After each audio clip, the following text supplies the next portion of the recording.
No papo de hoje, meu convidado é o Dr. Eduardo Hauer. Ele é médico, cofundador da Lite Saúde e diretor do Instituto Hauer. E é um dos maiores especialistas em nutrição e medicina esportiva no Brasil, com uma carreira notável na promoção de estilo de vida saudável e prevenção de doenças crônicas. E a gente vai falar de muita coisa interessante. Como avaliar evidências científicas, como é que a gente coloca em prática a ciência na perda de gordura, ganho de força muscular, hipertrofia e vitalidade e longevidade. Vamos tratar de alguns temas polêmicos. Jejum, tem papel ou não tem? Açúcar, carne vermelha, adoçante, vale a pena ou não usar? E, obviamente, dos medicamentos que estão mudando o contexto da obesidade no mundo, tipo o Ozempic. A gente vai discutir temas como acelerar metabolismo, como é que faz para perder gordura e não voltar a ganhar, qual o papel do exercício nisso tudo e como é que a gente faz, inclusive, para manter a forma depois dos 50. Então, tem muito papo, muito legal. E também vamos falar de suplementação nesse contexto de emagrecimento e performance. Ou seja, tenho certeza que tem muito conteúdo que vai ajudar vocês. E o papo é muito bacana. Então, obrigado por aceitar nosso convite. Eu que agradeço o convite. Obrigado, Lu. Vai ser um prazer aí conversar com você sobre o meu dia a dia. É isso aí. Acho que esse é o grande diferencial, Edu, e acho que eu posso te chamar de Edu, da tua experiência, porque hoje a gente tem muita informação. A gente tem um acesso à informação tanto de qualidade boa quanto de qualidade muitas vezes questionável em diversos fóruns, né? E principalmente quando a gente conta com rede social. Mas poucas pessoas têm a experiência clínica e a informação científica caminhando juntos. E isso é um grande diferencial. Eu tenho tentado nos canais falar mais sobre ciência e tentar trazer um pouco de luz num universo que é bastante complexo e que tem muitas nuances. Mas você consegue fazer isso também dentro de uma prática que antes era restrita às pessoas que tinham acesso ao seu consultório, mas que hoje, graças à Lite, está se ampliando muito mais, né? Então, acho que a gente podia começar entendendo como é que você chegou nesse momento de carreira, porque eu sei que você é anestesista. Então, é uma transição que aconteceu em algum momento e que te levou para esse universo mais relacionado à nutrologia, ao esporte e principalmente a estilo de vida e mudança de vida tão profunda aí para as pessoas. O início da minha carreira, né, quando eu me formei ali em 2002, eu prestei anestesiologia lá na UEL, fiz anestesia, fui convidado a trabalhar no Einstein em 2005 e desde lá eu estou aqui em São Paulo, sou paranaense, né? Sempre feliz, a anestesia é uma especialidade brilhante, assim, que a gente trabalha com todas as áreas, cardiologia, pneumologia, gineco, uro, então acho que é uma medicina como um todo, assim, é uma área que eu gosto muito. Super feliz, só que em 2008 eu comprei uma academia de ginástica. Nossa, por quê? Meu vizinho, Conta mais. Meu vizinho, ele separou da esposa e tal, eles iam vender a academia, e é onde eu treinava, que era na esquina de casa. Aí eu falei, será que eu compro essa academia? Será que eu vou inventar alguma coisa? Eu sempre tive um lado empreendedor aí na infância, tudo, meus pais. Aí eu comprei a academia e foi assim, foi uma mudança de vida muito grande. Por quê? Na academia eu vi que existia uma área cinzenta. O médico, de forma geral, ele não entende quase nada de suplementação, alimentação, ainda mais naquela época. E o nutricionista, ele tinha uma falta de conhecimento na parte médica, de forma geral, né, tirando os que ficam mais dentro do hospital. O educador físico era muito empírico, às vezes, como usar, o que suplemento usar, quantidade de usar e por que usar. Eu vi, olha, existe uma área aqui que dá para misturar as três coisas e acho que o médico, o nutrólogo aqui no meio cabe aqui. E comecei, todos os médicos, você tem academia, o que eu tomo? Whey? Whey depois do treino? Qual o melhor whey? Comecei a falar, qual que é a resposta? Tem um espaço aí. E aí eu falei, preciso estudar. E aí foi onde eu comecei a estudar. Comecei com uma pós-graduação ali para entender, fiz um curso de medicina esportiva. Por quê? Nessa mesma época, eu sempre fiz luta, então eu fiz karatê desde os 3 anos de idade. Gostava muito do UFC e numa das viagens que eu fui para Las Vegas, lá que eu acompanhava bastante o UFC, do meu lado no voo, o Lyoto Machida, que é um cara que eu admirava do karatê, eu sou do karatê. E o cara do meu lado, eu falei, cara, esse cara se ferrou. Sentou do meu lado, ele não vai descansar nada, não vai dormir. A gente foi conversando o voo inteiro. E quem sabe de Las Vegas é um voo longo, né? Ficamos amigos. E ele perguntava, mas e isso aqui? E esse suplemento? O que é melhor para isso? Eu falei, cara, Ele te arguindo, Ele né? me perguntando. Eu peguei, anotei no meu celular, assim, nos notes, fui estudar. E aí que eu comecei a me apaixonar. Eu estudando e ajudando ele. Chegou um momento que eu estava ajudando um profissional, naquele nível, campeão, né, do UFC, a performar. Aí foi onde eu falei, cara, eu vou estudar mais ainda, eu quero... Como é que eu me torno especialista nisso? Aí tem alguns caminhos, né, para quem é estudante e gosta, é assim. Ou você faz uma residência de nutrologia, ou você faz uma pós-graduação. Hoje tem que ter, tem que ter talvez anos de medicina, cada ano muda um pouco o edital, e você faz uma pós-graduação e depois você presta uma prova de título. Então, alguém para ser nutrólogo, ele tem que fazer ou uma residência médica, ou ter anos de medicina, mais pós-graduação, e passar numa prova de título. Aí sim você pode ser chamado de nutrólogo. Hoje, só eu te interrompendo, mas é porque eu acho importante. Existiu agora, nos últimos anos, uma banalização desse termo, né, nutrologia. E eu sou da casa onde nasceu a nutrologia como residência, com o professor Dan, lá no HC na USP. E até hoje é uma residência super disputada, a prova de título é super difícil. Super difícil. Tem gente usando esse título sem ser nutrólogo, e é o que tem banalizado um pouco o termo, né? E é o que você trouxe no começo aqui da entrevista, né? Da nossa conversa. Olha, muitas informações na internet estão erradas, fontes. É para má formação. Então, ser nutrólogo, se tornar nutrólogo, ter um RQE é muito difícil. Olha que eu fiz prova, sempre fui um bom aluno, assim. E para passar na prova de título de nutrologia, realmente é difícil. De anestesiologia é uma especialidade difícil também, mas a nutrologia é muito baixa a aprovação e realmente é um filtro. Por isso que 90% dos nutrólogos que você vê na internet, que se intitulam nutrólogos, não são nutrólogos. Então, aqui que eu oriento aqui os pacientes sempre, entra no CFM, ele busca médico, você coloca o nome do profissional ou o CRM dele, ele aparece, aquela pessoa realmente se ele é médico primeiro, depois se ele realmente tem a especialidade médica, e aí você tem mais confiança. Porque, para quê? Para você ter fonte segura e de informação. Você faz no seu canal. Né? Tem que procurar o RQ do profissional, porque ele pode ter feito alguma pós-graduação e colocar como nutrologista, mas sem o RQ ele não passou na prova de título. E como o Edu disse, a aprovação é muito baixa. E a gente espera que a pessoa que se intitule tenha essa formação e o nível que a prova garante, né? Isso é importante, um filtro, um filtro. É um grande filtro, porque é difícil passar nessa prova. E a maioria, como não assim, pessoas que às vezes fazem ou não faz, ou faz um curso de final de semana e que, cara, sou nutrólogo. Aí o cara bota lá no Instagram, no Facebook, e falam bem, se arrumam e tal, e acaba atrapalhando, e isso acaba levando uma medicina de má qualidade para o paciente e causando mal, né? Que é a iatrogenia, que é quando o médico acaba, o tratamento médico piora aí a qualidade e a saúde do paciente. Então foi essa transição. Aí quando eu vi que eu precisava me especializar, trabalho dentro de um hospital, né? No Einstein, um hospital super sério, que para estar lá é um filtro muito grande, só entre especialista, e precisava ter o título de especialista. E aí foi que eu fui estudar. Estudar trabalhando, com uma família, com obrigações, foi bem difícil, mas... Você ficou anestesista ainda por quanto tempo? Eu fui até a última anestesia que eu fiz, fui diminuindo, né? Eu fui até 2014 fazendo anestesiologia, só que daí logo quando eu terminei a nutrologia ali em 2015, eu comecei a cuidar do Corinthians inteiro. Então, janeiro de 2015, assim, eu comecei a cuidar do Corinthians inteiro. Eu falei, de repente eu tinha 5, 6 pacientes para ver de manhã, e de um dia para o outro, por causa do jogo, por causa do horário, dos treinos, tudo. Aí eu falei, olha, não dá mais para fazer anestesiologia. Continuei fazendo ainda para 2 grandes amigos, sábado. E aí chegou um momento que eu falei, não dá mais. E a academia? A academia eu vendi ela em 2017. Eu transformei ela no Pelé Club. Então foi a primeira franquia da Pelé Club. Aprendi muito de biomecânica. Então, assim, eu ia para todas as feiras.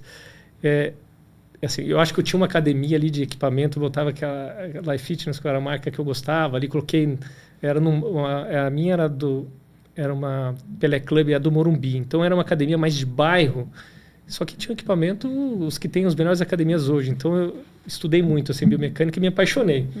Só que chegou um momento que, como eu estava cuidando de muito atleta, eu comecei o jogador de futebol, o Corinthians, aí é vendido, aí um fica sabendo, um indica o outro, eu comecei a cuidar de muito atleta no mundo inteiro. E chegou um momento que eu comecei a conversar com os médicos de fora. Então, por exemplo, eu conversava com o médico do Arsenal, com o médico do Paris Saint-Germain, do médico do Tottenham, e de repente falava assim, olha, eu sou nutrólogo. Ele falou, você é nutricionista? Então fala aqui com a minha nutricionista. Então eles confundem, porque não são todos os países que têm nutrologia. São poucos países, assim, né? A Argentina tem, Chile, Suíça, Itália, tem, mas a maioria não tem. E eles não entendiam isso. E quando eu comecei a atender muito atleta, eu fui fazer o quê? Medicina do esporte. Então, assim, eu sempre incomodado de estar fazendo algo, precisava de um título. Aí fiz a pós-graduação de medicina do esporte, prestei a prova de título, tenho um RQE também, então tenho 3 especialidades com RQE, para poder ter uma tranquilidade, poder exercer, para ser referência, para poder passar a informação do que a diretriz da nossa sociedade passa, do que é a recomendação da sociedade. Então eu fiz aí mais uma prova de título e minha mulher falou, se eu fizer mais uma, ela me larga. Então vou te fazer uma pergunta que com essas 2 especialidades, talvez você consiga me responder. O que é mais fácil ou o que é mais difícil? Ajudar um atleta a melhorar a performance ou ajudar uma pessoa a emagrecer? O que é mais desafiador? Eu acho que eu sempre trago um pouco igual Fórmula 1, assim, sabe? Eu acho que se pegar um carro de rua e você melhorar, colocar um pneu melhor, tudo você melhora. Agora, quando você pega um carro que já é muito bom, é muito detalhe. E aí, o que é bom? Porque quando você trabalha num atleta profissional, todos esses detalhes, quando você traz para o atleta normal, a pessoa que está só querendo ter saúde, o amador, você acaba sendo muito mais específico, você acaba sendo muito mais, se melhora muito a sua qualidade de trabalho. Então, acho que o atleta fez a minha parte clínica ser melhor. Hoje, eu atendo mais de 500 atletas que são profissionais, que estão em atividade, que trabalham, que tem doping, tudo. Fez eu trabalhar com eles e aí eu trago essa experiência com o atleta não com o profissional para o não profissional. E o emagrecimento, quando você tem você conhece os detalhes e você traz para o normal, você acaba tendo mais segurança no que você está fazendo. E que melhorou. Agora, qual é o mais difícil? Eu gosto dos dois, assim. O paciente hoje, foi um paciente que eu atendi hoje de manhã, perdeu 88 quilos. Caramba! E esse cara praticamente chorar na consulta, assim, de agradecer você que mudou a vida dele, isso não tem preço. Um atleta ganhar um campeonato porque você fez uma mudança ali, também é legal, mas salvar uma vida, né? Você mudar isso... Talvez o emagrecimento acaba sendo mais legal. É mais significativo, né? Agora, você tem a impressão que a gente evoluiu nos últimos anos dentro do atleta, dentro da prática esportiva para o amador, a um nível que muitas vezes se iguala de acesso, de informação, de um profissional e às vezes até supera. Eu sou atleta amadora e nos esportes que eu pratico, principalmente esportes de endurance, corrida, triatlon, trail, a gente hoje observa que o amador tem nutricionista, médico do esporte, fisioterapeuta, acesso a todos os suplementos, e aí mudou um pouco o perfil de como as pessoas procuram o médico e o que elas esperam até em termos de ganho de performance, como é que está lidar com essa... Acho que um pouco incentivado até pelas redes sociais, né? Isso, você sentiu isso? Sem dúvida. Em 2008, 2009, 2010, ninguém nem tinha nada disso aí. Então, de 2018, 2019 para cá, a pandemia acelerou bastante isso também. As pessoas começaram a comprar bicicleta. Quanto que aumentou isso, né? E daí o cara quer o melhor suplemento, ele quer a bicicleta que o cara ganhou o campeonato. Mudou completamente. E as pessoas estão chegando com um nível de informação que eu te digo que maior que a maioria dos atletas. Então, as pessoas têm fisioterapia, personal para treinar, lógico. O pessoal que tem uma situação que consiga, né? Que é um custo muito alto, né? Mas tem personal, tem fisioterapeuta, tem médico, tem nutrólogo, tem o médico do esporte, tem o ortopedista. É impressionante. Hoje, o pacote do atleta amador é tão grande e que é legal, porque todo o conhecimento que a gente usa no atleta profissional, a gente consegue usar. E aí eu tenho que ficar filtrando, às vezes, porque, por exemplo, o bicarbonato de sódio, né, que é um suplemento que melhora a performance. As pessoas falam, olha, eu li... Aí que entra a informação de qualidade, né? Eu li que o bicarbonato melhora a performance. Sim, melhora a performance. É um dos suplementos que melhora a performance. Mas você não pode ficar tomando bicarbonato. Será que tem sentido para você que faz uma maratona em 4 horas, você tomar um bicarbonato? Cara, perde peso, baixa a sua porcentagem de gordura, faz um treinamento, melhora todo o restante, para depois você usar um negócio que melhora 3%, 1 a 3%. Eu vou fazer uma meia-culpa aqui, porque eu tenho um vídeo de bicarbonato e esse vídeo viralizou no YouTube.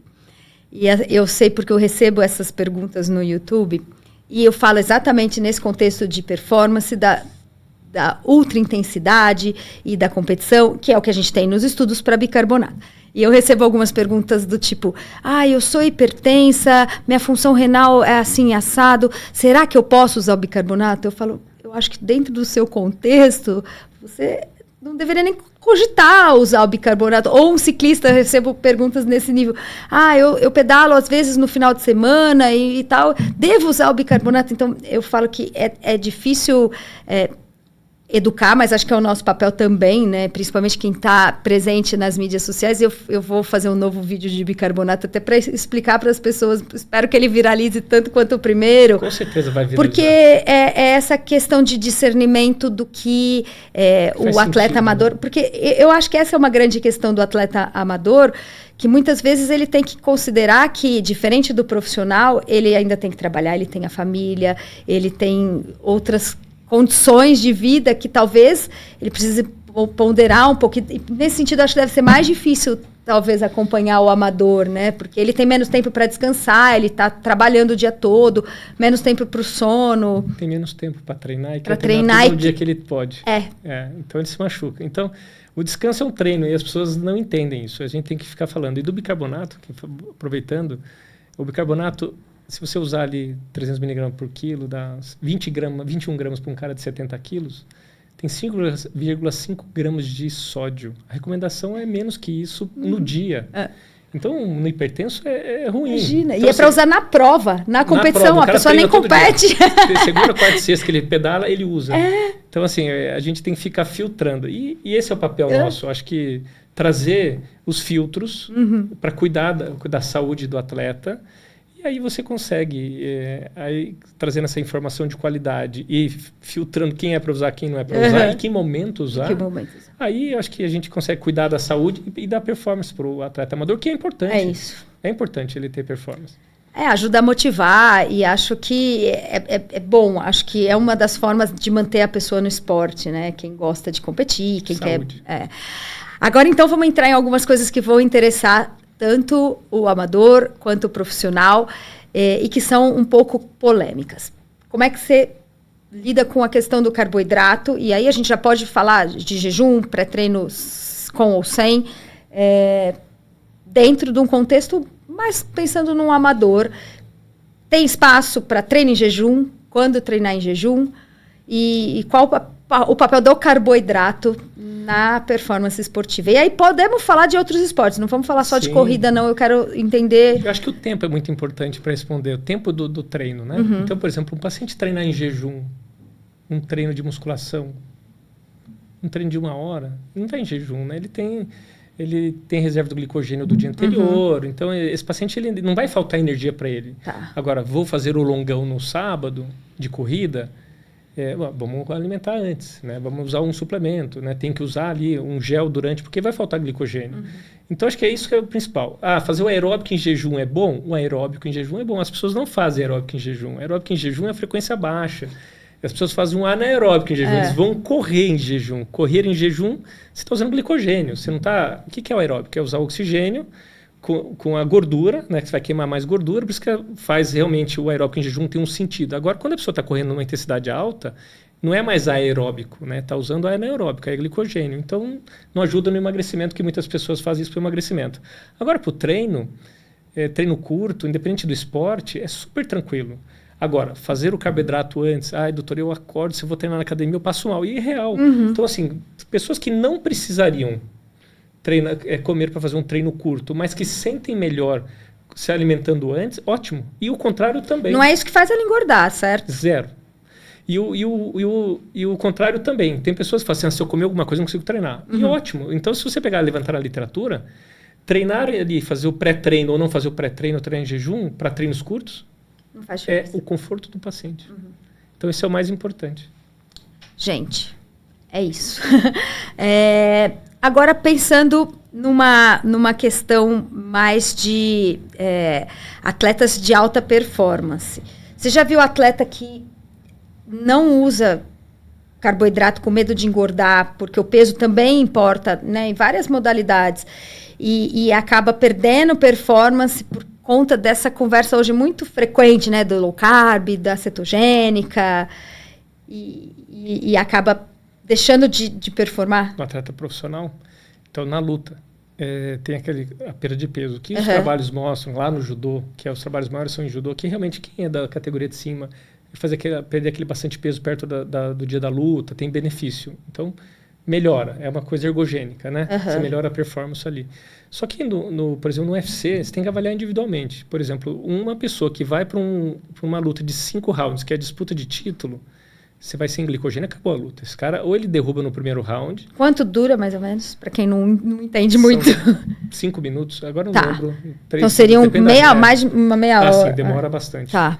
E se ele vai sem glicogênio para uma prova, uma luta de 5 rounds, qual a vantagem de eu ter baixado o peso desse cara, que é um cara de 5 rounds, que é uma luta longa? Agora, se é um atleta que vai para uma luta só de 3 rounds, e ele é mais do jiu-jitsu, então precisa menos de agilidade, de velocidade, igual o cara do karatê, do muay thai, e precisa de mais peso, joga em cima do atleta. Esse cara, fazer a perda de peso é interessante, daí ele vai mais pesado para a luta e tem benefício. Uma luta curta, dá para fazer uma perda uma perda maior de peso. Então é individualizar. Agora, de performance, sem glicogênio, vai perder. Por exemplo, eu tenho uma atleta agora que ela até fez na Olimpíada, ela foi na Olimpíada fazer aquela vivência lá no espaço olímpico lá, e ela é campeã mundial da idade dela, tudo. De luta? De judô. De judô. E ela é um amor de pessoa. Cuido dela desde os 10 anos de idade. Que legal. Agora vai ser nossa próxima judoca na Olimpíada agora. Como ela chama? A Kailane. Cuido dela desde criança. E ela é uma menina especial, assim. Desde 10 anos, 11 anos que ela foi lá no consultório, ela é atleta. Come certo, pesa comida ali, porque no nível ali estuda, cobrava ela de aprender o inglês, ela fez inglês, por causa do inglês ela ganhou bolsa, e a menina é brilhante. Não é à toa que ela está onde ela está hoje. A Kailane começaram a ter limite de peso, né? Porque ela era criança, vai crescer, não, mas ela tem que lutar no 45. Ela tem que lutar dentro dos 50. Eu fui hoje, ela está lutando nos 60. Então, por quê? Ela vai crescendo e os professores têm que ir entendendo isso. Então, ela tinha que perder muito peso, começou a fazer o quê? Tira carboidrato, porque não está batendo peso, falta pouco, vai fraca para a luta. Começou a perder o quê? Performance. Só que, e o risco de crescimento, desenvolvimento dessa menina, menstruação. E aí? Cadê a parte médica da importância de você cuidar de tudo isso? Então não é só, né, só ganhar ou perder. Cara, você tem a saúde do atleta. Eu nunca coloco a vida do meu atleta em risco. Então, mas vai melhorar, não coloque em risco. Acho que é o mais importante, é isso aí.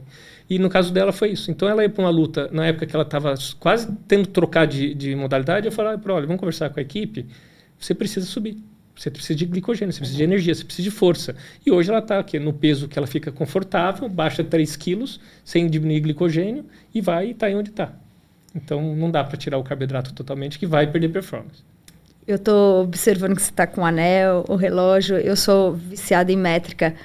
Você usa métrica... Em tudo. Acho que é com seus pacientes. Do anestesista. É verdade, o anestesista. Você põe o monitor lá no consultório. Não, é tudo. Tudo, assim, eu falo para o paciente que... Vamos lá, eu quero fazer um paciente perder peso, eu calculei para ele uma dieta lá, um plano nutrológico, ele vai fazer 1.500 calorias. Tá, eu coloquei, é 130 gramas aqui da proteína, são 80 gramas aqui do arroz. Aí o cara, isso não vou pesar não. Essa mesma dieta pode ser 3.500 e pode ser 500. Então... É métrica. Você manda ele pesar comida. Tem que pesar comida. Então ganha a balança.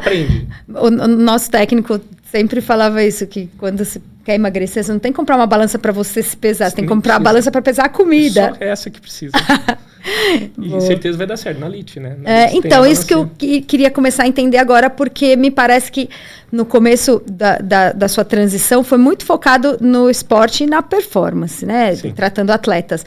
Quando que houve essa transição mais focada em mudança de hábito, estilo de vida, e da onde surgiu a ideia da LIT, que eu acho sensacional, e acho que a gente pode aproveitar para explicar para as pessoas que não conhecem esse modelo, qual é a ideia do modelo de LIT como algo que é disseminal, algo que se fazia para poucas pessoas, para o universo muito mais amplo? Começou mesmo ali no esporte, aquela necessidade de conhecer, ter segurança no que você está fazendo, mas paralelo tinha os pacientes, o médico que sabe que você está estudando isso. E aí, de repente, chegou o momento que a clínica era pessoas com bem-estar, emagrecimento, atleta, para ser uma clínica privada, né? Eu acho que eu tenho muito atleta, mas tinha os dois. Então, você sempre andou muito junto, os dois. Só que eu sou uma única pessoa que tem o tempo limitado, e aí você tem o custo, né? Um cara lá do Amapá vir aqui para São Paulo, passar uma consulta, um cara do Rio Grande do Sul, um cara do Rio de Janeiro. Chegou um momento que eu tinha uma frustração. Eu ia na internet, falava, eu trabalho até hoje 16 horas, atendendo gente o dia inteiro, e aí sai o novo report, assim, aumentando a obesidade infantil, aumentando a obesidade no mundo, Brasil. E eu trabalhando, ó, desde 2010, 11, 12, 13, e aumentando, cara. E fila de espera para agendar consulta, né? Porque você só. E esse é um grande problema. É um paciente... imagina você que quer mudar de vida, você quer emagrecer, aí eu vou emagrecer, vou parar de beber, eu quero mudar. Aí você liga para o médico, daqui 3 meses você tem consulta. Acabou. A gente tem que pegar esse cara, a gente tem que pegar esse momento da vida dele e fazer mudança. Decidiu, né? Então, isso me mata. Assim. Por isso que eu trabalho tanto, porque daí os horários estão ali até as 8 da noite, que acaba às 9, ontem eu fiquei até 11h30, e eu vou colocando pessoas assim, porque eu preciso ajudar. Isso me faz mal, e me fazia muito mal. E um dos meus pacientes, o Fernando, que é o co-founder junto comigo na LIT, LIT é uma startup, uma health tech, uma empresa de saúde, com tecnologia, que a gente, de uma forma com ciência e responsabilidade, da gente levar informação de qualidade e tratamento de obesidade de uma forma escalável, ou seja, acessível. Quando você vai fazer a LIT, por exemplo, não tem lá 6 meses para entrar. A gente tem que atender esse cara em uma semana. A gente tem que... E para isso a gente precisa do quê? Imagina, atender alguém online, lá no Manaus, ou lá, a gente precisa ter métrica. Então não adianta falar assim, vai estar fazendo como? Com métrica, ou seja, usar o Oura Ring, usar o relógio, são formas da gente metrificar o que a gente está fazendo, e na alimentação e no emagrecimento também. Então na LIT a gente usa, todos os clientes da LIT recebem em casa uma balança de bioimpedância, uma balança de impedância de 2 frequências, não é uma balança comum, é uma balança que a gente envia para casa dele. Aí essa balança, só para quem não conhece, ela consegue medir a porcentagem de gordura, de massa magra. Ela vê gordura, porcentagem de gordura, de carboidrato, quanto você tem de músculo, quanto você está perdendo, e ela dá também outras informações, porque ela é conectada ao app. Conectada ao app, o que acontece? Sua equipe médica, sua equipe de saúde, que tem um médico, cientista comportamental e nutricionista, cada cliente tem um grupo de WhatsApp ali, que ele fica naquele grupo, ele é dele. E ele se pesa todos os dias, a gente incentiva a pesar mais, por quê? Baseado em ciência. Você pega na literatura, quem se pesa mais, perde mais peso. E quando a gente pega os white papers nossos, os resultados nossos, o grupo de pessoas que se pesaram mais de 3 vezes por semana foram os pacientes que mais perderam, aumentaram o engajamento e melhorou o desfecho clínico. Então, um trabalho vamos quebrar o mito então já aqui, porque tem muita revista e blog que coloca que não pode pesar todo dia. É o contrário. Não, é o contrário. Só você ter uma ideia. O que a gente tem que cuidar, e a gente tem isso na LIT, é muita responsabilidade. A gente tem uma equipe de distúrbios alimentares, pacientes que têm algum grau de problema de saúde, que isso pode gerar uma ansiedade, esse paciente a gente muda a conduta. Então, de forma geral, pacientes comuns, que não têm nenhuma doença relacionada à anorexia, nada disso, a gente orienta a pesar mais. E tem um trabalho interessante, que nem é na LIT, mas é que assim, 2 grupos de pessoas obesas, homogêneos, parecidos, o grupo que se pesou toda semana, uma vez por semana na clínica, versus com a mesma dieta. Versus o grupo que pesou só na consulta e depois voltou na segunda consulta, o grupo que se pesou toda semana perdeu em média 5,6 kg em um mês. E o grupo que pesou uma vez por semana, com a mesma dieta, parecido, perdeu 1,600. Caramba. Então, a pesagem tem uma relação com desfecho, engajamento, e ajuda muito a gente no controle do paciente. Ou seja, métrica. Né? Até porque isso também já vi estudo que a gente tem uma capacidade muito ruim de avaliar o quanto a gente consumiu de caloria, de macro. Então, estudos que envolvem questionários alimentares têm muito viés, porque as pessoas realmente calculam mal a dose. Então, acho que a balança ajuda ela a aprender, pelo menos por um período, se realmente naquele final de semana ela errou um pouco na mão, né? Isso deve ser até para uma educação das pessoas. Na LIT a gente fala para todos os clientes, assim, e no Instituto Howden também, que é assim, você faz tudo certinho a semana inteira, pesa bonitinho, final de semana você faz tudo errado. Faz tudo certinho e final de semana faz tudo errado. E só para vocês terem uma ideia, é tão perfeito o corpo humano, você tem um set point, ele quer ficar naquele peso. Então você pesa 80. Você vai lá, faz tudo direitinho, não comeu nada errado. E final de semana não é ao acaso. Tudo que você comeu a mais no final de semana é para ficar onde você estava. Então, ou você tem uma métrica, para perder 1 kg ou 20 é muito parecido. Tem que fazer tudo certinho, porque se você não controlar a ingesta ou o gasto, fazer esse déficit, você não vai perder peso. Então, quer perder peso, tem que ser chato. O Howden lá é muito, muito rigoroso. Não é que é rigoroso, é ciência. Faz certinho, não erra um final de semana, não erra 2 final de semana, não erra 3 final de semana, você entra aqui embaixo. E aí, está no peso adequado, está se sentindo bem, como é que eu consigo beber de um jeito que não faz mal para mim? Como é que eu consigo comer um doce de um jeito que eu não engordo? Novamente, isso tudo você vai aprender. Mas para perder peso, realmente é muito chato. Isso era a minha pergunta, que é a pergunta do milhão. Porque eu acho que perder... Tem várias estratégias que funcionam. A gente pode até falar um pouco sobre elas. Mas manter o peso perdido, né? Como se manter naquele peso é muito mais desafiador. Quais são as estratégias que funcionam para ficar magro, se manter magro? Eu adoro aquele cara que já perdeu 15 quilos, mudou de vida e fala assim, quando que eu vou voltar ao normal? Quando que eu posso... O que é o normal? O normal é quando você estava 15 quilos acima ou o normal que você está agora? Então é isso, é mudança. E quando você faz uma mudança é pro resto da vida. As pessoas têm que entender isso. Perder peso, sem dúvida, é extremamente chato. Perder o peso, tô bem, como é que eu me mantenho? Isso. Regras. Então, tem algumas regras. Se você conseguir manter uma rotina saudável, onde que a gente viu qual que é o perfil de alimentação que você se deu bem, a harmonia dos alimentos, uma dieta com mais carboidrato. Tem pacientes que vão melhor com a dieta com mais carboidratos. Uma dieta com mais gordura, se adaptou melhor com a dieta com mais gordura, ganhou mais músculo, perdeu mais gordura, está fazendo esporte. A gente pega o que foi melhor, mantém isso e entra com as exceções. O que são as exceções? Não é uma obrigação, tá? Não precisa comer errado no final de semana, mas eu fui com a pizza com os amigos. Vai. Agora, terça-feira tem uma pizza com o pessoal da faculdade, quinta com o pessoal da pós, e sábado domingo tem a da família. Não dá.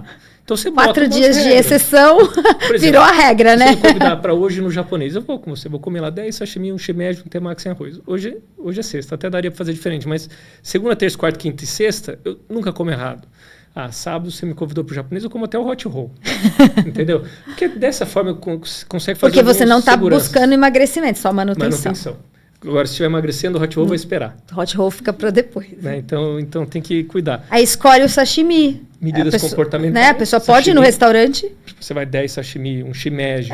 Com não precisa deixar azeite. De socializar com seu amigo, sua família. Tem que ir. Tem muito paciente. Então, doutor, é o seguinte, esse mês fechei minha agenda, não vou no jantar nenhum. Não, a vida é real. O que é a sua vida real? Não, mas eu tenho muito evento, doutor. Minha vida é muito... Todo mundo é muito assim. Não, eu tenho muitos eventos, eu sou muito social, eu preciso, meu trabalho, eu preciso tomar um vinho. Eu não bebo e vou junto nas festas, vou junto nos lugares. Então, é mudar o estilo de vida. Aí, quando você corrige isso, e você explica que o álcool, para mim, é o número 1 na dificuldade de perder peso, e como é que você faz para beber de um jeito que você não ganha peso? Se você beber uma vez por semana... Quanto? Essa é uma pergunta. Eu prefiro que a pessoa beba uma vez na semana um pouco mais do que todo dia ali uma taça de vinho. O que a literatura traz, né?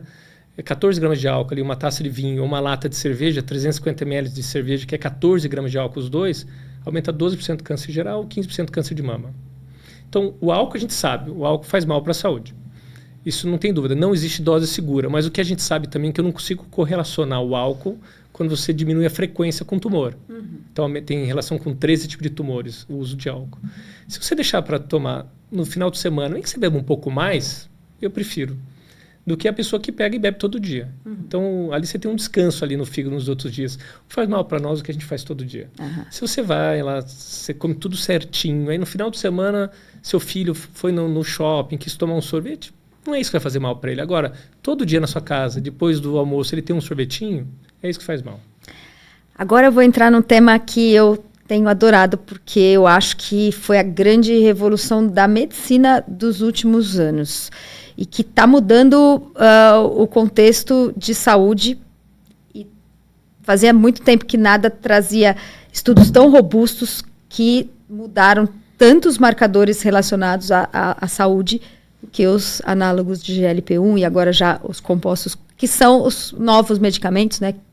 O pessoal conhece mais o Ozempic, mas tem alguns medicamentos. Queria entender, você que trabalha exatamente nessa área, nesse público, como é que tem sido o impacto, como é que pode ser usado. Quero saber muito sobre isso, porque eu sei que é um tema polêmico. Tem, por exemplo, gente que é magra e usa, tem gente que acha que é uma ferramenta que não deveria ser usada porque é quase um golpe, e tem muitos profissionais de saúde achando que deve ser mais indicado do que está sendo, inclusive por conta dessas modificações já saiu estudo para doença cardiovascular, doença renal, para hepatocarcinoma, para muitas coisas mostrando resultados muito robustos. Como é que está sendo essa revolução? Eu acho que o primeiro é como é que a gente pega e consegue vencer o preconceito do tratamento de emagrecimento. É assim, eu já sou de uma geração, eu nunca prescrevi uma anfetamina, anfepramona, nada das anfetaminas, nem sibutramina. Assim, eu já vim de uma geração que estava se lançando ali, o Victoza, né, que depois virou o Saxenda. O preconceito. Primeiro vencer o preconceito. Por quê? Mas, só desculpa te interromper, mas esses medicamentos, principalmente os primeiros, tinham muitos efeitos adversos que eram complexos mesmo. Acho que era mais difícil prescrever. Por isso que era o preconceito. E aí talvez o preconceito tenha vindo desse... Exato, é por isso. Então a pessoa tomava lá uma anfetamina, ficava irritada, brigava com o marido, saía de casa, ou o marido saía de casa. Não é? A mulher tomava lá o topiramato para emagrecimento, que nem era para isso, mas de repente piorava tanto a memória dela, ia pro shopping e não sabia pegar onde estacionou o carro. Então, só que tinha pessoas que iam bem, tem pessoas que vão com menos efeitos colaterais, mas de forma geral, sempre alguém tem alguém que passou mal. E era tantos efeitos colaterais, de irritabilidade, tinha limites de uso, que eu já vim numa geração que eu tinha que lutar contra esse preconceito, porque os remédios do analógico GLP-1 diminui infarto, 25%, diminui AVC, 19%, diminui 74% de diabetes. Agora, o tirzepatida é de 94% de redução de diabetes. Gente... Além de emagrecer. Além de emagrecer. E aí as pessoas falam, não, mas olha, você está emagrecendo, você tá trapaceando, você está usando o remédio. Gente, a pessoa tem 3 pacientes que eu atendo, 3 perfis, resumindo. O paciente número 1, ele vai no consultório, ele entendeu que tem que mudar de estilo de vida. Tem que fazer exercício, tem que comer direito. E ele entende isso. E ele entende que depois que ele chegar no peso ideal, ele tem que ter regras. Não errar 1 dia ou 2 no máximo, nunca 3. Cuidado em viagem, cuidado em férias, que as pessoas ganham peso de novo, principalmente quem perdeu. Então, aqui, o cara perdeu peso, nas férias e final de ano eles ganham tudo de novo, se não se cuidar. Esse cara não precisa de remédio. Ótimo. E está bem para esse cara. E tem um paciente número 2. Ele vai no consultório, ele entendeu que tem que mudar, mas não consegue. É uma doença, ela é multifatorial, difícil o tratamento, é muito difícil tratar a obesidade. As pessoas sofrem ansiedade, sofrem com a própria estética, que é muito comum, é importante a estética, e essa pessoa não consegue. E aí existe uma ferramenta eficaz, que tem benefício, e essa pessoa tem uma indicação. Então não faça preconceito. Eu vejo muitos pacientes que é julgado pela própria família de estar usando uma medicação dessa, mas esse cara está comendo direito, tirou açúcar, está bebendo menos, está se cuidando, controlou peso, está fazendo atividade física, inclusive emagreceu, consegue fazer melhor atividade física. Então esse paciente 2 ele é muito bem-vindo. Pela literatura, os remédios podem tomar para o resto da vida, porque as pessoas, é uma doença crônica, as pessoas vão parar de usar, pode engordar, a maioria engordavam, mas se esse cara mudou de estilo de vida como o paciente 1, o cara pode tentar. A literatura fala que pode tomar para o resto da vida. Mas e se a gente parar e tentar ver se esse cara consegue? Ótimo, para. Você tem tentado tirar? Todo tem mundo conseguido? Eu tento. E a maioria consegue ficar sem porque mudou o estilo de vida do paciente 2. Né? Então ele mudou, está fazendo exercício, comendo, ele não quer mais voltar, a roupa que ele comprou já não quer perder. Esse cara mudou o estilo de vida e cuidado que ele tem que ter. Viagem e fim do ano. Você indicaria, então, usar só em viagens ou períodos críticos?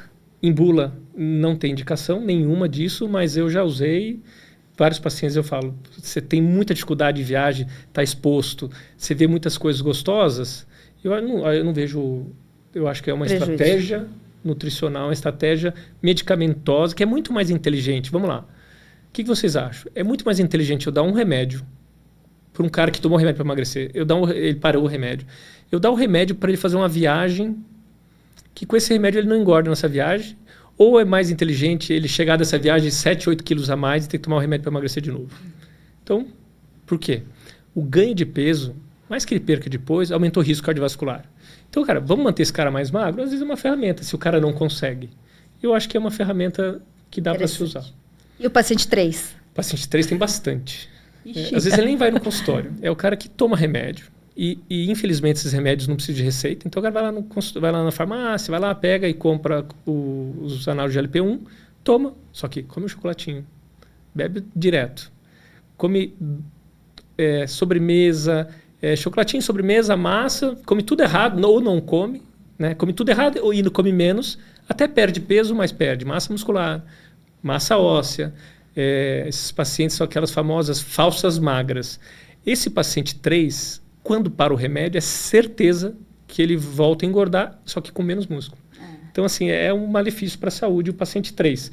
E cada vez mais eu vejo esse paciente 3. Então, quem quer usar a medicação, sempre com o médico, acompanhando, e não faça o uso sozinho, porque mais que você, mas eu emagreci, doutor, é melhor ser magro? Não, se é um magro que come açúcar errado, come embutido, que aumenta câncer de intestino, entope o coração. Qual a vantagem? Vai ser um magro infartado, vai ser um magro com AVC. Então, vamos comer direito, com a ajuda de um médico, de um nutricionista, para que ele siga uma dieta, siga uma alimentação, do que ser um paciente 3. O paciente 3 é o clássico que busca o caminho fácil, né? É a pessoa que quer tomar todos os suplementos, mas não gosta de treinar muito, ou não faz uma alimentação boa, ou quer tomar suplemento, mas não dorme à noite, não descansa, não recupera. E aí ele estraga, acho que traz um pouco essa visão que as pessoas têm do preconceito do uso da medicação. Engorda tudo de novo.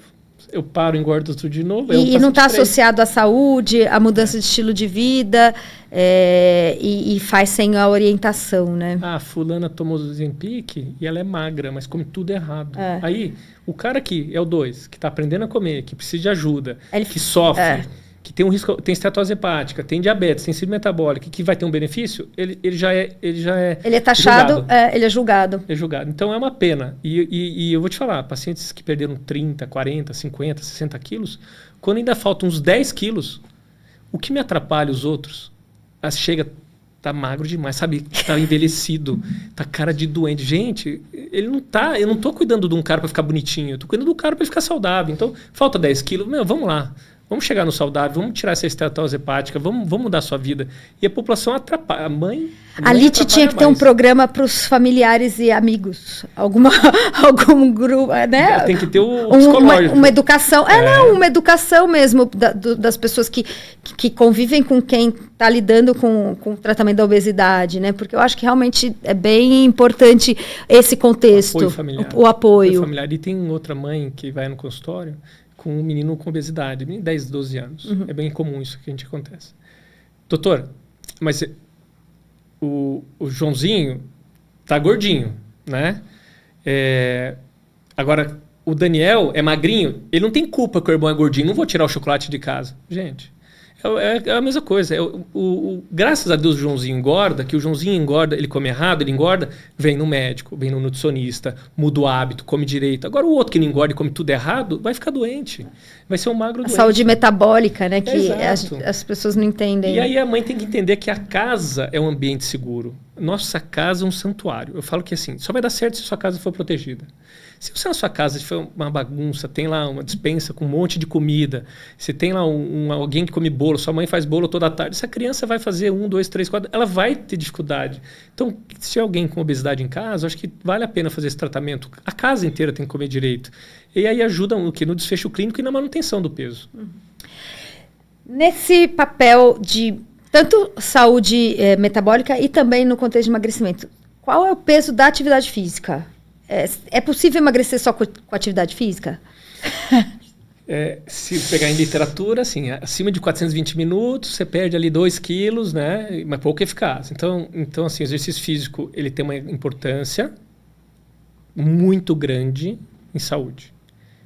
Diminuir doença, diminuir cardiovascular, melhorar o humor, tem 1000 funções. Na perda de peso, tem sua função, principalmente na manutenção.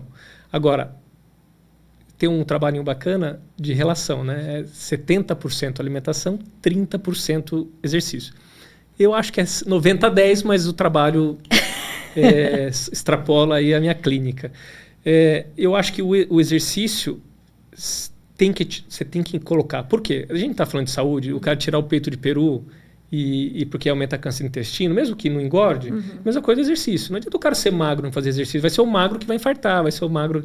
Então é uma necessidade. Agora, para eficácia de perda de peso, tem que ser uma quantidade muito grande e tem que controlar a ingesta de qualquer forma. Porque quantas pessoas quando você que corre, gosta, assim, que nessas provas você vai lá um cara que você vê que é um IMC acima de 30 e está lá. E que o cara faz um longão de 20 km, 15 km. Ou seja, todo mundo pensa que uma pessoa, um maratonista... Ah, não, se eu fizer maratona, você é magro. Não vai. Se ele comer mais do que... Eu acho que é muito mais o contexto de mudança de hábito e hábitos associados, né? Eu acho que nesse ponto a atividade física pode ser muito aliada, porque ela facilita a mudança de hábito alimentar. Se a pessoa se apaixona por alguma modalidade esportiva e ela começa a querer melhorar a performance, ela vai mudar o hábito. Ela vai mudar o hábito. Então, eu acho que nesse sentido, ela é mais do que o 90-10. Porque ela faz o 90 acontecer, da alimentação. E aí, a atividade física estar presente é todo um contexto, né? A minha história na atividade física foi essa. Eu comecei a atividade física porque eu queria emagrecer. Com 30 anos, eu comecei a correr porque eu queria emagrecer rápido e achei que a corrida ia me ajudar. E aí, no final, me inscrevi para a prova e comecei a querer baixar o meu tempo. E aí, eu comecei a comer para estar mais magra, para baixar o meu tempo na corrida. E aí, virou um contexto de mudança de hábito conjunta, uma coisa ajudou a outra. Não existe nenhum caso que eu não coloque o cara fazer exercício. Como você falou, o exercício fez você melhorar a sua alimentação, para melhorar a sua performance. Exato. No pace, né? Ele tá lá fazendo pace de 5, 5, 5, treina com o melhor personal. Não adianta. Aí ele baixa lá 6% de gordura, 5% de gordura, ele baixa o pace. Vai jogar tênis, ele empata e ganha com aquele cara que ele joga, o amigo dele. Ele perde 5% de gordura, ele ganha todas. Então, melhora a performance e começou no exercício. Ele melhorou a resistência cardiovascular, é muito conectado. Uma dúvida que eu queria discutir contigo, dentro do contexto clínico, o papel da proteína. É algo que tem aparecido mais, saiu muita coisa na literatura mais recente, em relação a, primeiro, proteína e saciedade. E aí tem muito a ver também com a moda, né, das dietas mais low carb, cetogênica, mas eu acho que a gente podia falar muito mais da presença e da importância da proteína numa dieta e se ela realmente está associada à redução de apetite, se é uma ferramenta que vocês usam dentro da LIT do consultório. Excesso de proteína vira gordura, vira carboidrato, tudo bem. Agora, excesso de carboidrato ou gordura não vira proteína. Então, a proteína a gente tem que se alimentar dela, né? Ou do suplemento. Então, todo plano alimentar tem a proteína como o início da montagem. Eu preciso colocar para todos a quantidade certa. Se eu fizer uma dieta de muito baixa caloria, com pouca proteína, você tem uma perda de massa muito grande. Então, precisa ter isso. Tá. E para fome, né? Doutor, o whey engorda? Se você come tudo que você come hoje e tomar whey, engorda. Whey seu extra.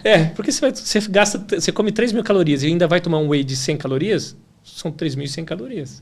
Agora, e se eu começar a tomar um whey no lugar que eu comia um pãozinho à tarde, se eu tomar um whey no lugar da frutinha que eu comia à noite, você vai comer menos. Então, a saciedade faz o quê? Você comer menos, então você come menos de 3.000, você ajuda na perda de peso. Então, com o paciente vegetariano, né, que às vezes ele tem uma ingesta pequena, eu dou uma ajustada ali com algum suplemento de proteína vegana, vegetariana, ele já melhora. Então, porque ele come menos, tem mais saciedade. Então, a proteína é eficaz para perda de peso, mas controlada nas 24 horas com todo o restante. Agora, simplesmente adicionar algo é até perigoso. E adoçante? Adoçante é outra questão muito polêmica, né? Saiu aquela recomendação da OMS, a história do aumento do risco de câncer, mas é uma ferramenta? Como é que adoçante não emagrece, né? Adoçante não emagrece. Agora, isso já ficou claro. Se adoçante não emagrece, tá tudo bem, mas e o cara que toma lá o cafezinho dele com açúcar?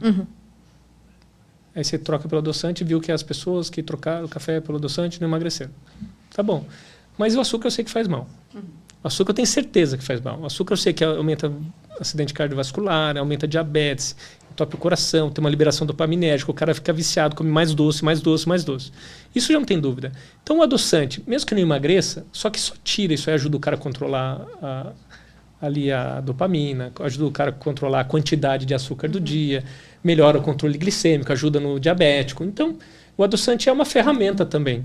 E aí dos adoçantes, temos bons adoçantes, tem stevia, sucralose, tem alguns trabalhinhos lá falando que aumentou o risco cardiovascular, alterou o bioma intestinal, tem um risco... Gente, é uma coisa que trabalhos pequenos, que pode aumentar algo, mas uma coisa contra algo que a gente sabe faz muito mal, que é o açúcar. É isso, a maioria desses estudos compara com placebo, né? Eu falo Sim. que a questão é o substituto, porque se você faz um estudo randomizado controlado comparando o adoçante com o açúcar, é outro resultado, mas em geral os estudos que comparam com placebo, aí sim. Por isso que a minha orientação é use estrategicamente, né? Eu, por exemplo, fiz aquele trabalho de acostumar a tomar o café sem adoçante, mas é um processo, nem todo mundo consegue, mas aí é entre o café puro e o com adoçante, não é o com adoçante e açúcar, se for entre açúcar e adoçante, eu vou ficar sempre com adoçante. Então, acho que é exatamente essa ferramenta de entender para cada um a necessidade, né? Eu preciso de um café mais docinho, eu só consigo o café docinho, então... É aquela mãe... Você tem um filho obeso, você está tratando, você dá lá uma bebida proteica, dessas que tem agora, essas bebidas lácteas proteicas, com adoçante.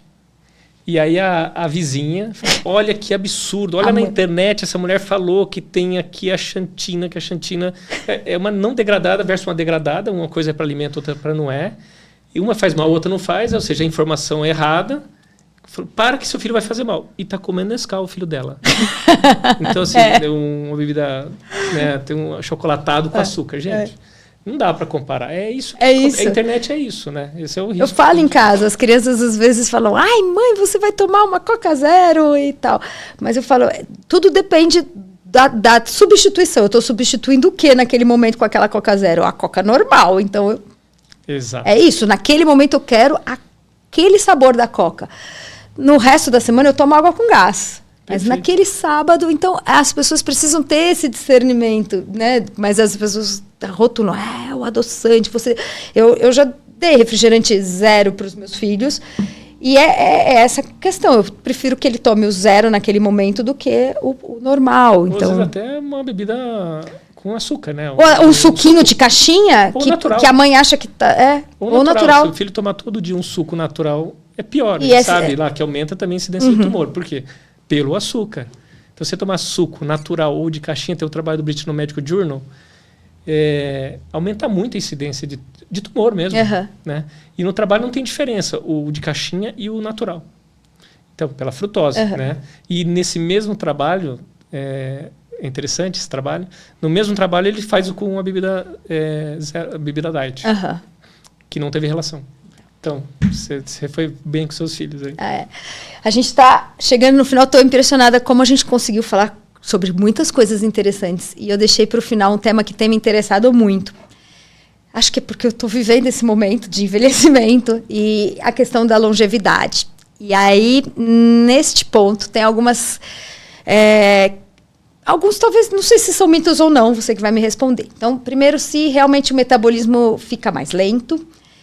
E quais são os desafios para, principalmente, mulheres a partir da menopausa, os homens ali depois dos 50, andropausa, para manter peso, massa muscular, as pessoas que querem continuar performando no esporte que elas praticam?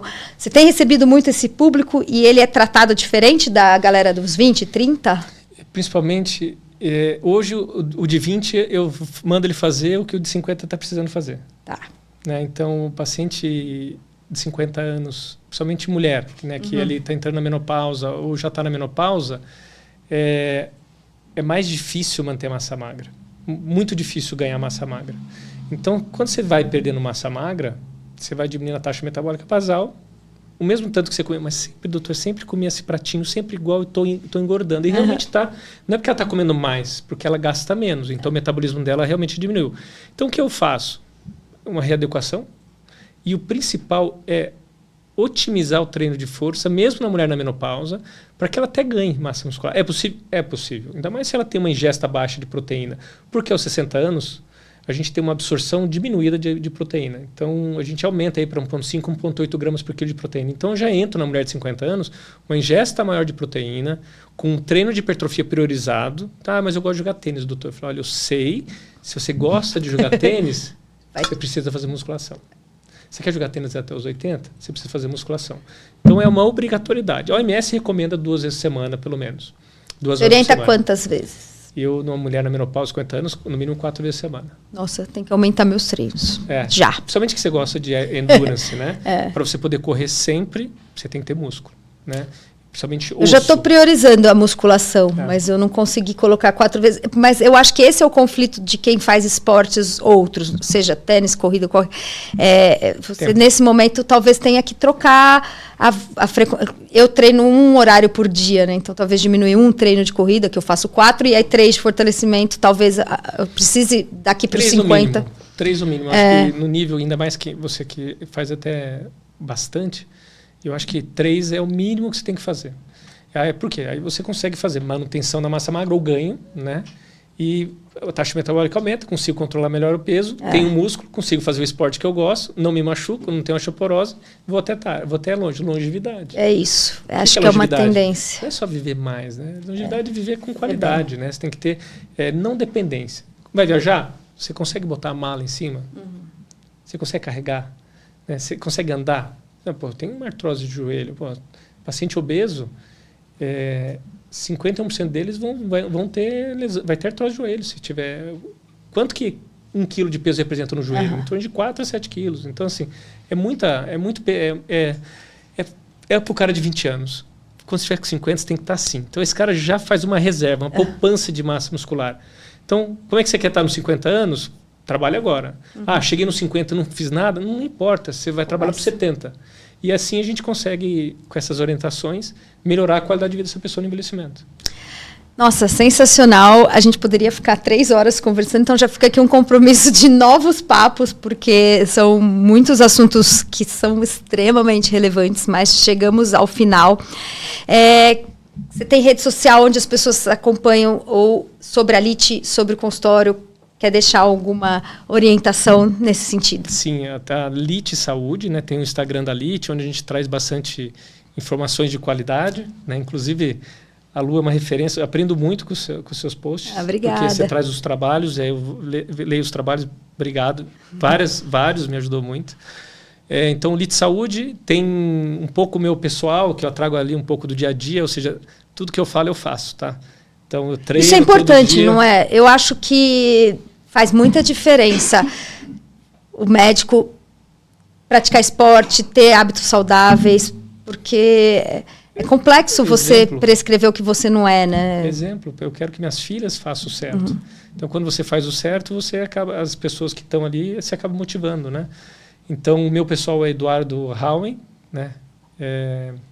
Eduardo.Howen. Acho que eu nunca entrei no meu, né? Então, Eduardo.Howen. A gente vai deixar aqui embaixo certo, tá? Então, tá na descrição o arroba. E o Instituto Howen, onde a gente traz informações aí sobre a clínica, sobre post científico. Tem o mundo de tecnologia, da estética, que eu falo bastante também. Então, tem a cereja do bolo, né? Como direito, durmo direito, treino direito.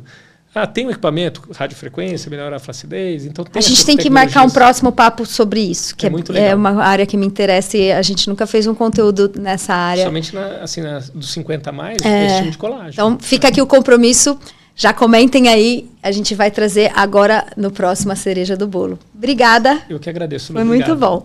Obrigada.